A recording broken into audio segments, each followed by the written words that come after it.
for everyone's benefit, the insurance exchange option.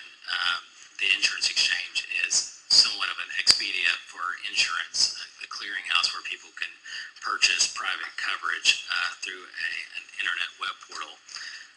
And the way it's currently designed under health reform is individuals will receive government subsidies from 100% of poverty level all the way up to 400% of the poverty level, which reaches right into the $40,000 a year range, which is over the median income for Tennessee. So a large number of individuals would qualify for government subsidized insurance, much greater than they do today.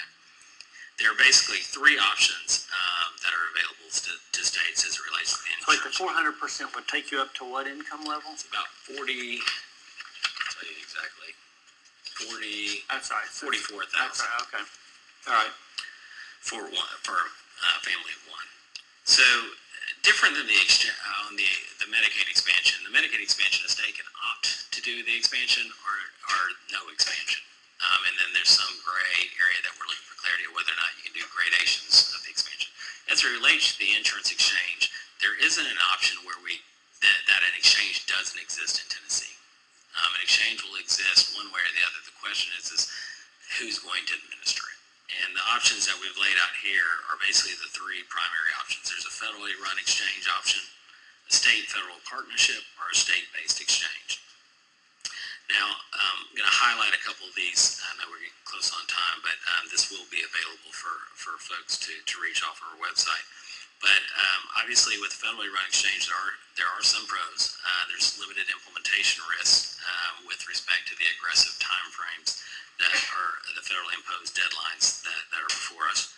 There's also a reduced implementation risk due to the lack of federal guidance. And it should be noted, we have yet, and when I say we, the states have yet to receive information on exactly what the federal exchange will look like. So that's an important thing to keep in mind.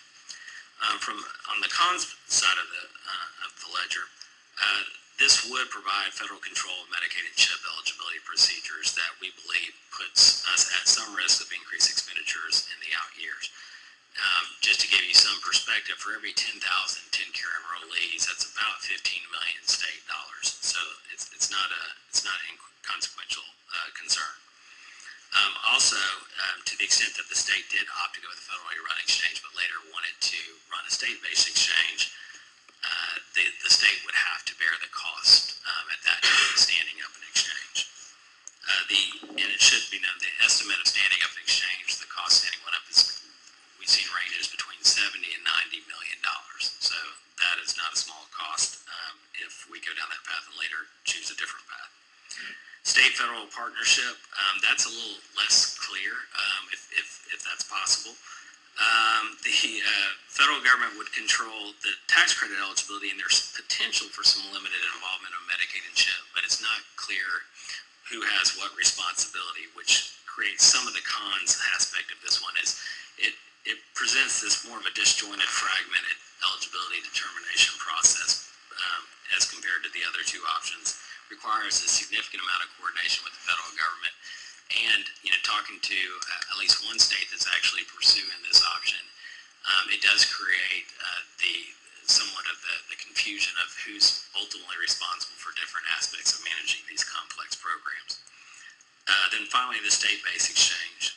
In that particular example, obviously one of the pros is the state would retain control of its Medicaid and CHIP eligibility determinations, and we would believe that, just based on what we've seen, is we think the state would be better able to control administrative cost of administering an exchange. And that's important because the ongoing cost of an exchange is covered through the premiums that people who avail themselves of insurance through the exchange. So to the extent the costs are higher, then people pay more in premiums. To the extent you keep that cost low, then obviously it's less of an impact on Tennesseans. And so that's going to be true regardless. So correct. If the feds are running it, they say, all right, it costs us X to run the exchange. We have, this many members divided by X. That's what you pay. That's going to be same thing with us. The cost is whatever the cost is. And in the feds, is there any way that we can limit I mean, if they tell us it's $1 bazillion, it's $1 bazillion. Yes, we can't limit what they charge on for running their exchange. We don't have any clarity or guidance on what that is at this point. What we have seen from states and some of the estimates that are out there about the annual cost of running an exchange could be anywhere from $20 to $40 million. But again, regardless of the state, partnership, or federal, that's not borne with state dollars. It's borne through it's built into the premiums that people will be But charged. they already have the statutory authority then to do that, to charge us for whatever it costs them to run it. Or charge insurers. Right. to do the premium, correct. I'm sorry, charge insurers. So let me come back and ask another question.